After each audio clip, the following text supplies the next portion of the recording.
கிளாம்பாக்கத்தில் நள்ளிரவில் பேருந்துக்காக காத்திருந்த இளம் பெண்ணை ஆட்டோவில் ஏற்றிக்கொண்டு சிலர் கூட்டு பாலியல் தொல்லை கொடுத்த சம்பவம் அதிர்ச்சியை ஏற்படுத்தியது. இதுபோன்ற குற்றவாளிகளுக்கு என்ன தண்டனை கொடுக்க வேண்டும் என பொதுமக்கள் கூறும் கருத்துக்களை தற்போது பார்க்கலாம். போலீஸ் பாதுகாப்பு இருக்காங்க, பிடிக்கிறாங்க, ஆனா விட்டுடுறாங்க. அவங்களுக்கு சரியான தண்டனையே கொடுக்கல. அது மேல மேல அந்த தப்பு அதிகமா நடந்துக்கிட்டு தான் இருக்குதே தவிர அது குறையவே இல்லை. தூக்கு தண்டனை கொடுக்கணும், அவனெல்லாம் இல்லைன்னா ஷூட் பண்ணிடணும்.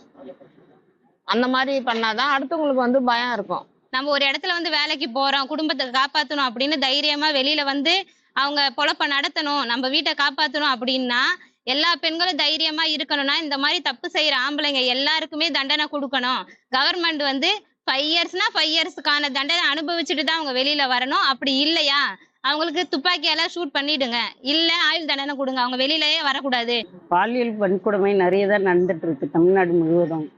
இது வரைக்கும் எந்த ஆக்ஷன் எடுத்தாலும் அது 4 வருஷம் 5 வருஷம் அப்படின்னு கேஸ் தள்ளி போயிட்டே இருக்கிறதால அடுத்தடுத்து குற்றங்கள் நடக்குது.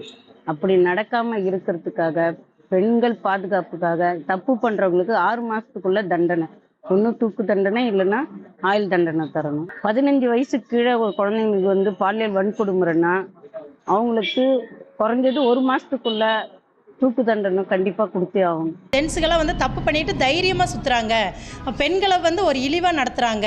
அந்த இழிவு இனிமேல் இந்த தமிழ்நாட்டில் நடக்கக்கூடாது. அதுக்கான சட்ட விரோத செயல்களில் யார் ஈடுபடுறாங்களோ அவங்களுக்கு கடுமையான நடவடிக்கை எடுக்கப்படணும். சென்னை கீழம்பாக்கத்தில் குழந்தைய ஆட்டோவில் கடத்தின அந்த விஷயம் ரொம்ப மனசுக்கு வருத்தமாக இருக்குது. குற்றவாளிகள் மேலே கடுமையான நடவடிக்கை எடுக்கணும். கண்டிப்பாக ஒரு குற்றத்துக்கு ஒரு குற்றவாளியை கண்டிப்பாக தண்டிச்சோன்னு சொன்னால் கண்டிப்பாக அவங்களுக்கு பயம் இருக்கும். அந்த பயம் இல்லாத மட்டும்தான் இந்த சுதந்திரத்துக்கு காரணம்.